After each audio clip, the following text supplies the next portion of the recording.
Hello there, and welcome to the new space. I am sitting in the new studio. We are off York Boulevard and Eagle Rock Boulevard in Northeast LA. That's the 90045, I think.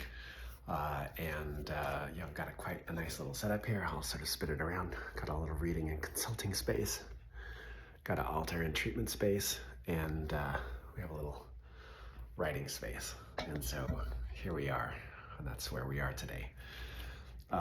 It's Friday, but I'm preparing for appointments on Saturdays. These will be my first appointments in the new space, so I'm very excited for that.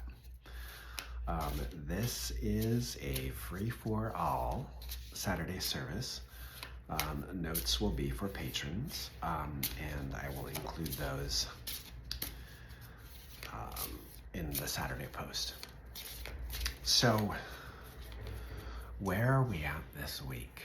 What's the energy and what's been going on? Well, I don't know about you, but that full moon energy was pretty intense. I think it has to do with the eclipse. And I noticed a lot of fried and frazzled people. There was a lot of nervousness. There was a lot of anxiousness. Sometimes that spilled over into anger, and I was really reminded just to lay low and to do a lot of stillness practices and void practices. And I had posted that publicly to subscribers on the Patreon earlier this week.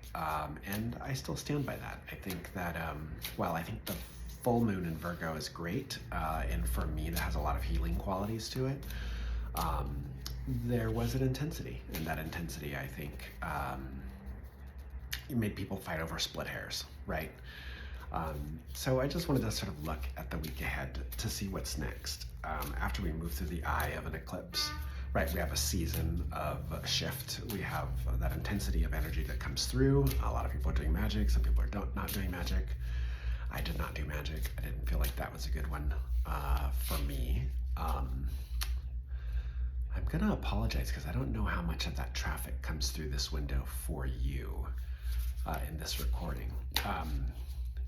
So where are we at after that sort of event? Where are we at after that sort of energy? And that's just sort of what I want to look at.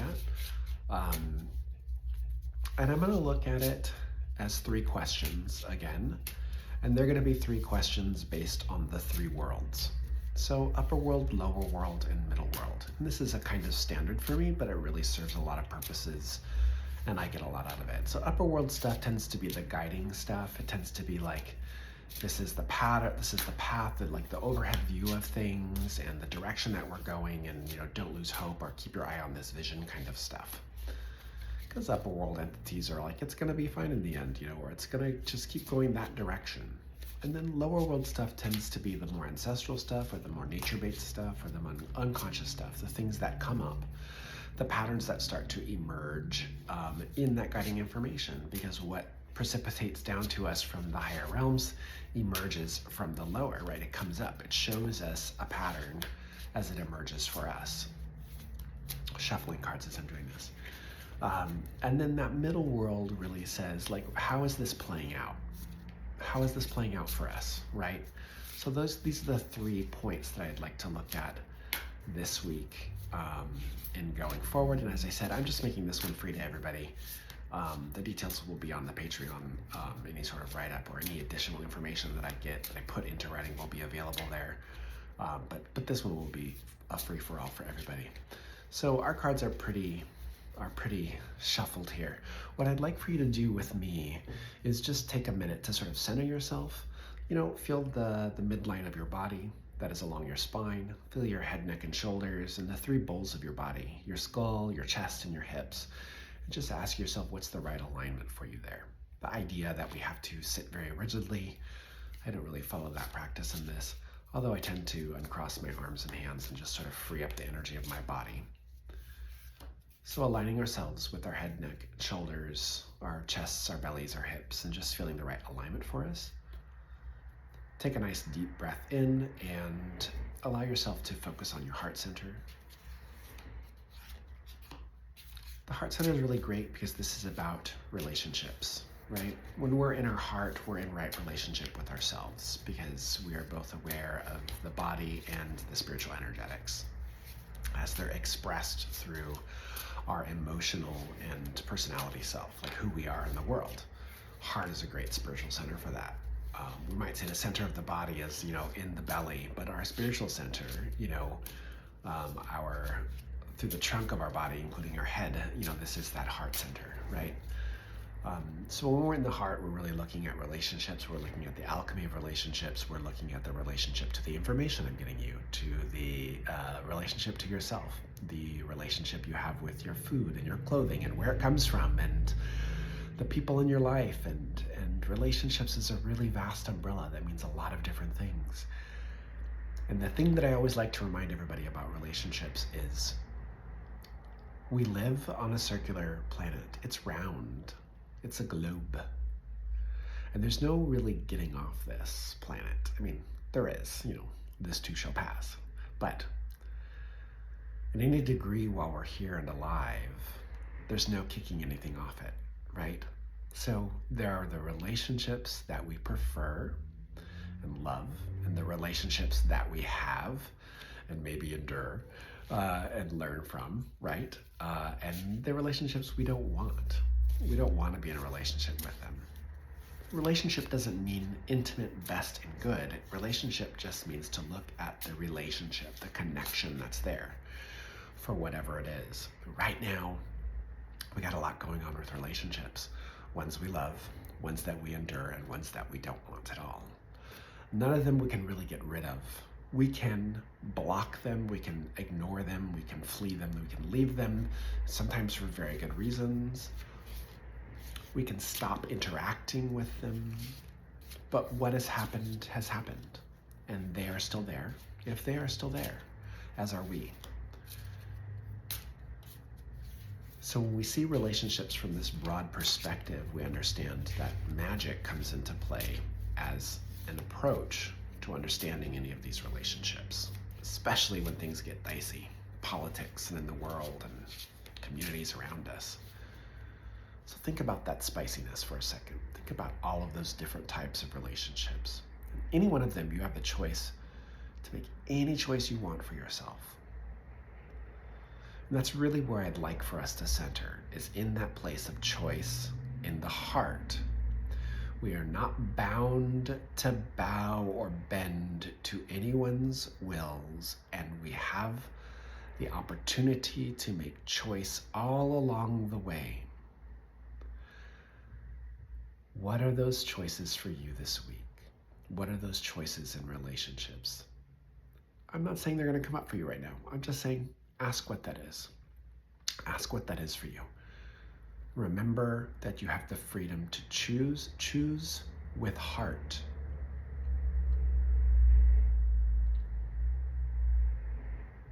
Look at discomfort as an opportunity, right? To say what needs to be said in the way that you'd like to say it. And sink into the joyful moments of those places where you can just be together without worry or fear or having to try to do anything.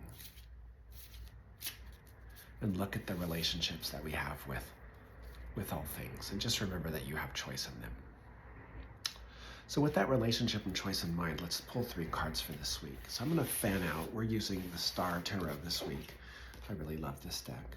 And I'm going to pause between cards, because I'm not going to sit here and meditate on each while you watch me meditate on each. I'm going to pause my recording because that's a new feature on my iPhone, and I'll come back to you with the meaning for that card, okay? So we're just going to ask, what's the guiding force this week? What's the guiding principle for us this week? And I want you to just tune in with me. No time, no space. We're all together as you watch this. As you hear me, you're here with me, right? All time, all place, all is one. What is that overarching guiding force for us this week? And there we are. What do we have?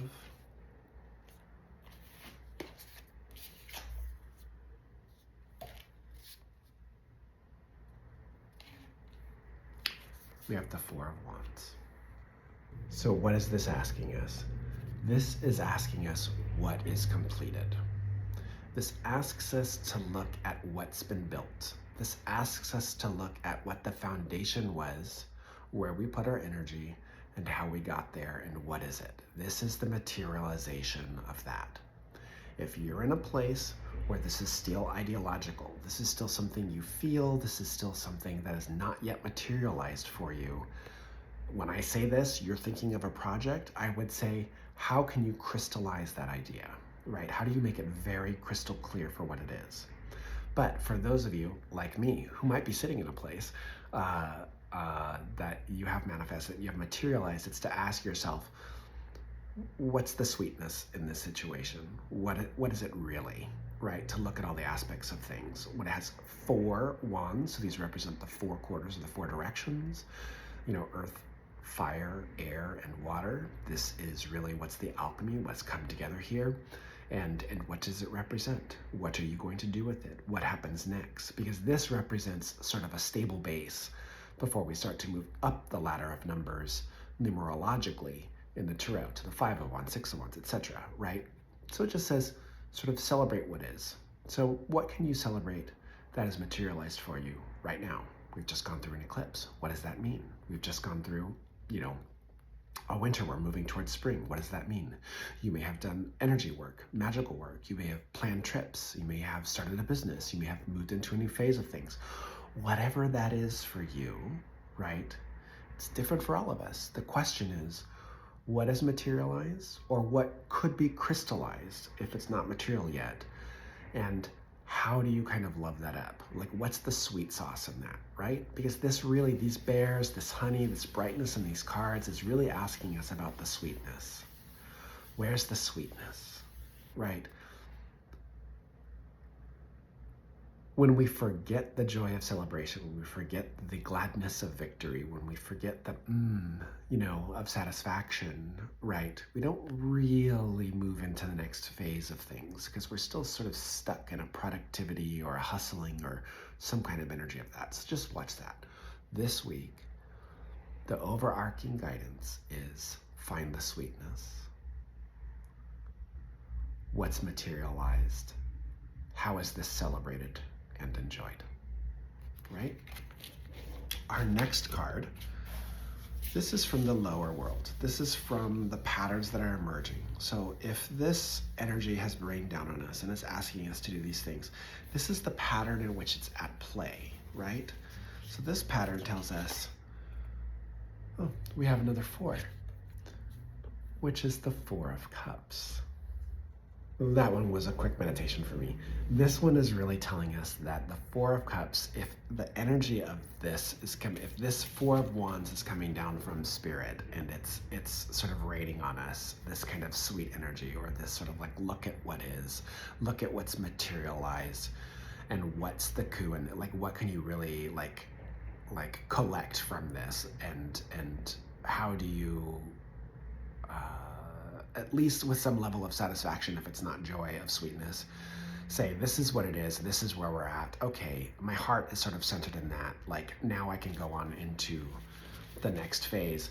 The 4 of Cups reminds us of the emotionality of things. So there's an emotional pattern that may be at play here. And this says, when we're stuck in apathy, when we're stuck in any emotional state, like a 4 is a very fixed number, right? It's 4 pillars, right? So it's like 4 walls. So the 4 of Cups can be sort of like water or emotions that feel constricted or confined to a vessel, to 4 walls, right? This can be like a 4 of Cups in a different scenario might be like, this is the doldrum, I do this again, I do this again, I do this again. When will it ever end? Like, not quite the 8 where it feels like the work is toiling and endless, like, because it has that kind of infinity number to it. But the 4 of Cups specifically can end up feeling like boredom or apathy, or it can even be a little like, it could be a little novella, it could be a little drama queen, like whereas like, everything is just so blah, blah, blah, you know what I mean? That asks us, why are we not content? It's not to say that we shouldn't be, but if this energy of sweetness pours down and it enters this cup of the 4 of Cups, it's gonna connect with some fixed energies. Not necessarily stagnant, but I'm gonna say fixed energies. And these still fixed emotional energies stir the patterns of what happens next. So if we go with the first question and say, oh, what's crystallized and what's manifested, then our response, what is our emotional response to this? That's what I would look at. Is our emotional response a pattern that needs to be addressed? How is it affecting what it is that we're experiencing, what we're materializing, what we're crystallizing, right? What is that? How do I feel about it? Because this feeling is going to indicate the way it's going to materialize or the next phase of it. So if this is sour, that needs to be addressed or let go of. You need to address it or get over it, right? Because if you carry it unresolved into the next phase, it moves into a new pattern. You might sublimate the reason that this was there, and it'll show up again at the 8, right? Or the 5. And this pattern reasserts itself, and then we're having the same problem, or we're having the same experience, and it's that 4 of cups. It's like, of course, it's the same thing over and over and over again. So just sort of watch that. What's the emotional pattern there for you? How does this play out in the material? Like, what's the question we ask ourselves as individuals that might be helpful? And of course, this is going to vary for everybody. So I invite you to look at this card in your own deck. If you want to pull this card out for yourself, let's just see what that is. What's the question we can ask ourselves and best way to navigate these 2 cards, these 2 4s that are coming through for us? Oh, there she is. And that is the High Priestess. And I love this particular card in this deck because I don't even have to look. I don't even have to meditate on this one very much, because she is in the veil, right? She's in the veil of existence. And I would just like to say in this particular one that the Priestess asks us to see the unseen. She asks us to peer through our perception of reality. She asks us to rend the veil of what we believe and experience about the world. People often ask me, what does that mean, for them in particular? And it can depend on the person. But I would say, if you're experiencing challenge, right? So the structure, if you ask yourself, what's the structure, what's crystallizing, and your emotional response is challenge, frustration, grind, it's heavy, right? Because then that would be 4 of Wands and 4 of Cups.